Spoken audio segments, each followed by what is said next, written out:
everyone, it's Laura Lordy. I'm here with Chef Robert Irvine at the Palm Beach Food and Wine Festival.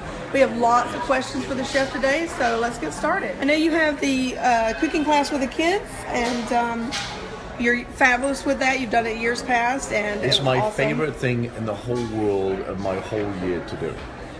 Kids are our future, and they say the funniest things, and they do the funniest things. Yes. What advice can you tell us about just when to start cooking with your kids? So I have a very different approach than many chefs. I believe that the younger the kids are, the better it is to get them in the kitchen.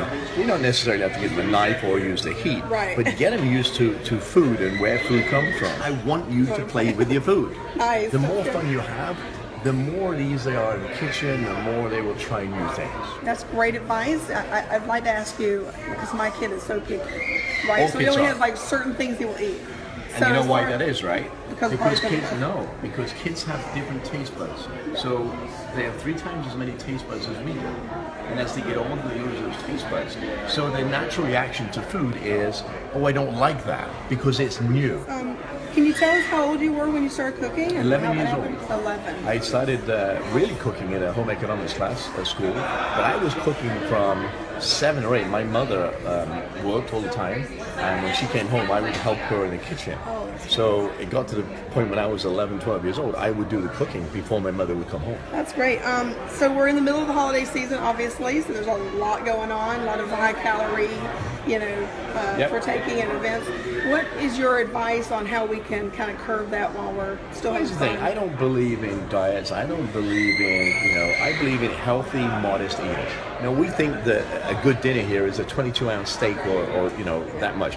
The ideal portion size, and this is interesting, for children and for adults, is protein by the size of a deck of cards, and carbohydrates per meal the size of the mouse on your computer. Now, how do you feel about people with their New Year's resolutions, obviously with fitness and food, and how to get on track? Obviously the hardest thing is just to start.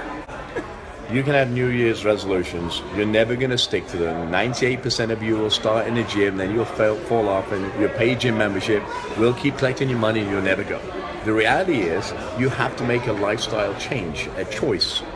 Put food in your cupboard that you know is a bit healthier. Have some cheat days. If you have a resolution to get fitter, then get the whole family involved, the kids too, in the kitchen. It teaches a system, not only to adults, but also to children, and the responsibility of not only feeding, but cleaning. Right.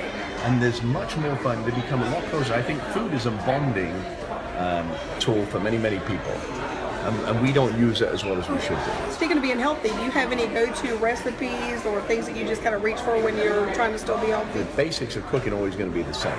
You boil, you bake, you roast, you steam, you fry. But I think it's what you have at hand to be able to make a good meal. And it doesn't matter what type of utensil or heat or bake or whatever you use. But enjoy it. Yeah.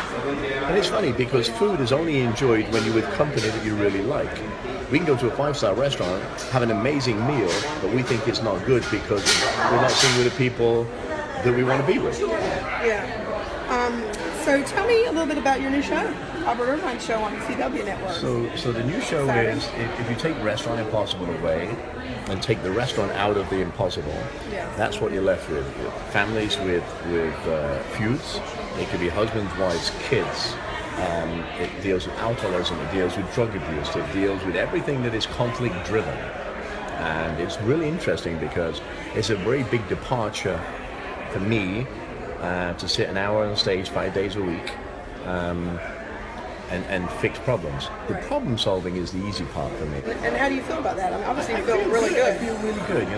We've got a few Food Network shows we're working on also. My wife and I are going to do a show together. So I think that life coach, helping people through their troubled times, let's face it, there's enough of them out there, and the times that we're going through now, post-traumatic stress, and all the things that people deal with. So it's exciting, it's interesting, it's new, we're breaking barriers.